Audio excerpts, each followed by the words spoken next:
The average person follows a very typical thought pattern when it comes to making and using money. They wake up every morning, go to work long hours, they're stressed out, not seeing their family, not doing things that they love, all to support a lifestyle that they've created for themselves. The more extravagant, the more expensive the lifestyle, many times, the more you have to work to sustain it. And this is where the old advice about, work hard, pick a career, commit to it, and work at it for 40 years, 50 years, then eventually you retire and enjoy life. But that advice does not work for many reasons. First of all, time is very precious.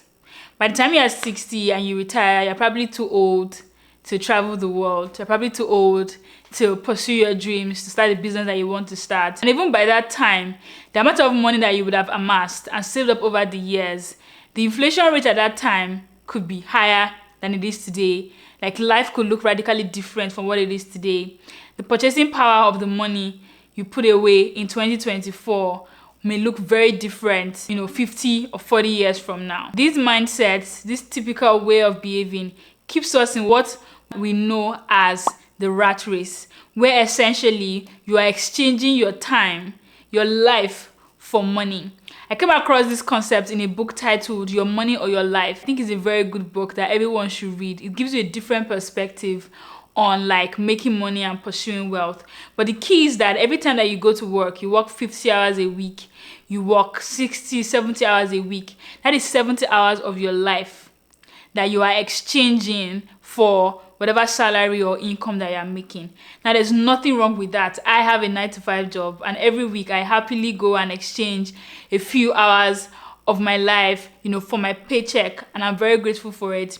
But the point is that many people are not aware of this. And because you're not aware of this exchange, when you eventually get that paycheck, the average person is not thinking critically about how they spend their paycheck. And what keeps people in the rat race is people make this money, spend it on different things that make them happy in the moment. They don't keep anything, they don't save anything, they don't invest anything. So they keep having to exchange their life. They keep having to exchange their time, for money. And this is the difference between someone that has a high income or that just earning money, that's just rich, versus a wealthy person. The way I started thinking about money changed in 2020 during the pandemic, when I learned this very important lesson, that the value of money is not in the things that you can buy with it, but that the value of money is in the choices that it gives you. And if you've watched any of my videos around building wealth, you would have heard me say this, and the difference between you and Elon Musk, for example, is he has far more choices available to him than the average person. The wealthy person has choices. They can choose to work or not to work. They can choose to work in London or work in New York or work in Dubai. They can be angry with a country and just move out of the country and work anywhere in the world. They can decide to hire a nanny and hire a cleaner. They can decide to do anything that they like because they have enough money that affords them that choice. But a rich person or someone that just has a high income, that doesn't have wealth created, that doesn't have money invested, that doesn't have that luxury of not having to exchange their time with money, they are not able to make that choice. And that is why what I'm about to discuss in this video is the most important thing you can be doing, you can be thinking about if you care about building wealth. Building wealth is very easy. To build wealth, all you need to do is to invest the difference between your income and your expenses. Those two parts of the equation, they are within your control. You can control your income, so you can increase your income, you can get a better job, you can start a business, start a side hustle, create wealth. You can also control your expenses. And the mistake that most people who are stuck in the rat race is that we forget about this bucket. Controlling your income may take time. It takes time to build a business. It may take time for you to, even get an increase in salary. You may need to change jobs. You may need to get a certification. You may need to go back to school. That may take time. But your expenses is something that today you can begin to control. So take two people. They both earn $10,000 a month. But this person only spends $3,000 of the $10K that they earn, and this person invests $7,000 every month. This other person also makes $10,000, but this person spends like $9,000 of that money that they make. They both earn the same amount of money, But this other person is wealthier than this person. This other person, by investing the difference between their income and their expenses, they are slowly buying back their time. So think about it this way. Let's say your yearly income is $150,000. If you can save up and invest $150,000, what you have done for yourself essentially is that you have bought back a year of your life. You have 1 year now where you can choose to not work because your investment would, finance your expenses and pay your bills. So you've given yourself the optionality of 1 year. That's the power of saving, and that's the power of investing. And that's the mindset that I want you to have, is if I have $10,000 saved up, in terms of days, in terms of years, how much money is that? How much more time of my life have I bought back? And the key to doing this, the key to making sure that you are investing the maximum amount of money and buying back the maximum amount of time you can buy back, is by looking poor. It sounds somehow like, why would you say I look poor? It's by looking poor, because most people fall under the trap of upgrading their lifestyle creep. I spoke about my video on money mistakes to avoid, and you should go and watch that. But most people fall into this trap of lifestyle creep. You start making money and immediately you upgrade your life to match the amount of money that you make. The reason why this is such a deadly mistake is by upgrading your life, you are eliminating the gap. You are eliminating the gap, between your income and expenses, which is money that you can invest, money that you can save, and by essentially doing that, you can buy back your time. That means you have more freedom. You have freedom to stop working, freedom to pursue a business, freedom to travel the world for a year, freedom to literally do anything you want with that money. Many people make money and just spend the money that they make on like nice watches, nice cars, nice houses, this, that. And they look rich, they look, wealthy, because they have everything that a wealthy person have. They have the latest phones, they have the latest dresses, they look great, they're going to the same vacation spots that wealthy people are going. But deep down, there's a difference between those two people. One person has the option, to not work again for the rest of their life, whereas the other person can just afford the vacation, but they do not have that optionality. The goal is never to look rich. The goal is to actually be rich. And that's one thing. If you read a lot of biographies, you will hear things like, Warren Buffett still drives the old car that he used to drive when he first started investing. Or you always hear things about how like billionaires are very understated. They wear, t-shirts. You don't see them with like bling all over their neck or in their teeth. You don't see them with all that. They look very simple. They look very minimalist. It's because wealth is actually not loud. Wealth is very, very silent. There's a difference when you say someone is old money and someone is new money. The new money person is showing off, they're just buying things, they're just using the money that they make. Whereas the old money person, like they understand that my wealth is not in what I have. My wealth is actually in what I've saved up. Now, this mindset makes sense, and there are two main reasons why this mindset makes sense. The first one is something that we call hedonic adaptation. Hedonic adaptation is the tendency of humans to return to a baseline level of happiness, irrespective of positive or negative experiences. So there are many surveys that have been done to test this. For example, people that are about to go through life-changing experiences, like maybe go through a divorce, or maybe someone that they love is about to die, they surveyed them and they're like, how sad do you think you'll be 6 months after this thing happened? And most people think that they'll be very sad, like they'll be devastated, they will not be able to move forward. And they said, okay, that's fine. 6 months after that time, they go back and they survey those people and actually check how happy they are. And many times, people are actually happier than they thought that they would be. The same way, when people are about to experience like a very happy thing, they survey them and say, how happy do you think you'll be when you eventually get this massive thing? How happy would you be when you eventually get this promotion, eventually get married or something? People are like, oh my God, I'll be over the moon. I'll be so happy. My happiness will be like on a scale of 10 out of 10. That's fine. Then they allow them, go through the happy thing, and then they test them after.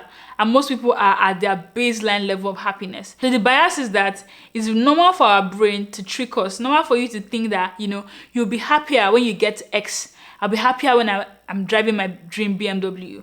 I'll be happier when I, get the next promotion. I'll be happier when I live in a 10-bedroom a 10-bedroom house. And because we have that belief about how our happiness level will magically change when we achieve this big thing, it keeps us on this rat race of more, wanting to get more. Like, okay, the newest cars come out, I'm going to work extra hard so I can get that car and I'll eventually be happy. But most times what actually truly happens is when you eventually get that thing, you'll be happy in the moment when you receive it. Maybe a few months after then, you'll be very happy. But actually, after a while, your happiness will come back to your baseline level of happiness.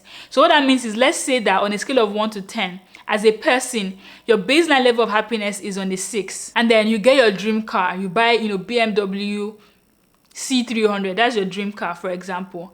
And when you buy that car, for the first 1 month, your happiness may jump up to like a 8 or a 9. But 6 months in, 1 year in, your happiness will come back down to the baseline level of happiness.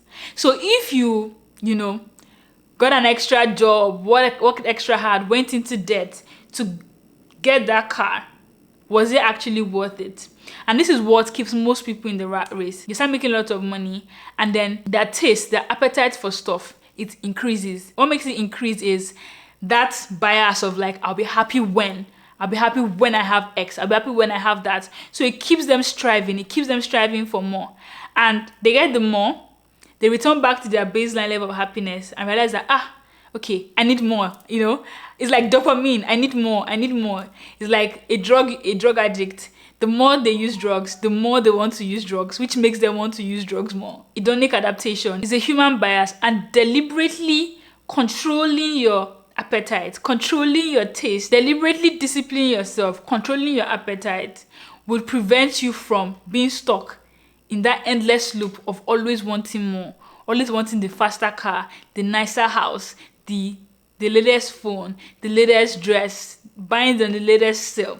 The second reason is that looking poor or being understated, managing your expenses, living below your means actually increases your freedom. I don't know if you've heard about the concept of the golden handcuffs, where someone works really hard. Let's say you work at a nice job at like investment banking, where you are paid a lot of money. And I know this because I was a former investment banker.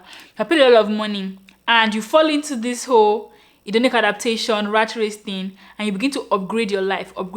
Now you have a BMW, and now you live in a mansion with 6 bedrooms, with a pool and a lawn, and you have maids, and now you only wear designer clothes, you go on trips every month. You've created a new baseline for how you live. What that has done for you is that you have given yourself golden handcuffs. That means that you're actually under more pressure to maintain that lifestyle. It's easier to upgrade your life than it is to downgrade your life. Just let that sink in. If you're already driving a BMW, it's very, very difficult for you to just go back and start driving a Toyota Camry 2007. It's very difficult because as you've upgraded your life, many things have changed. You've upgraded, many times your friends will also change because now you're making more money.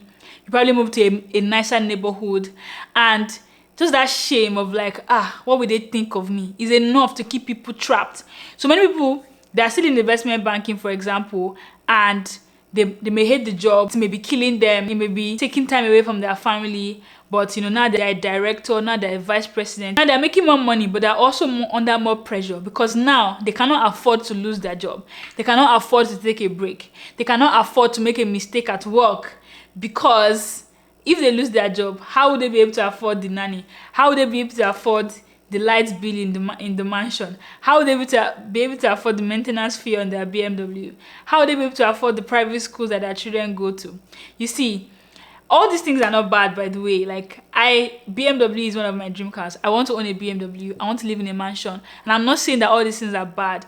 But the point is that your eyes should always be on the gap. The bigger the gap between your income and expenses, the more freedom you have to do with your time and your life whatever you want. How can you look poor without being poor? I came across a very, very simple framework in a book that I'm reading that is titled The Slight Edge. In this book, the author, Jeff Olson, he said that he put his family on a living expense budget of $5,000 a month. And he stayed, no matter how much his income increases, he stayed on that budget of $5K until he hit a savings goal of $1 million. So he did not increase his living expenses by $1 until he had $1 million saved up in his account. Now, that number may seem scary depending on whatever financial situation that you have. But when I saw that, I'm like, you can take that same principle and apply it to your life. Look critically at your expenses right now. What is your monthly expense? What can you cut down? What can you stop spending on? Where can you save? Can you take buses more? Can you take the train more? Can you cook instead of eating out more? Where can you, cut down on your expenses? Then pick a number and just stay there. Let's say your number is like $2,000 or $3,000. Okay, this is my monthly budget. And give yourself a goal, like I will maintain this budget for the next 1 year or for the next 2 years, or until I have XYZ amount saved in the bank. Your own could be until I have 25K saved, until I have 50K saved. No matter how your income increases, you get paid a bonus, you get a tax refund. No matter what, you keep that expense budget fixed. No matter how much your income is increasing, your baseline standard of living remains the same. So let's say you've told yourself that you're going to be spending only 3K a month. Let's say tomorrow you get promoted and now you are being paid $12,000 a month, for example. What that means for you is that you can save up $9,000. You will still live in the same house that you lived in. You still have the car that you have. You may still have your old phone. But guess what? You're buying back your life. You're buying back your time. You have that money saved up somewhere and you have more choices than the same person, maybe your colleague, who also is now getting paid 12K, who decides to move to the rich side of town. The difference between like a very wealthy person and someone that is scraping by is just mindset, the way you see things, the motivations behind your choices, the way you see things, your choices, your discipline. That's all it takes many times. And this mindset is one that is very, very important. Is your income, the fact that you are making a lot of money does not mean that you are wealthy.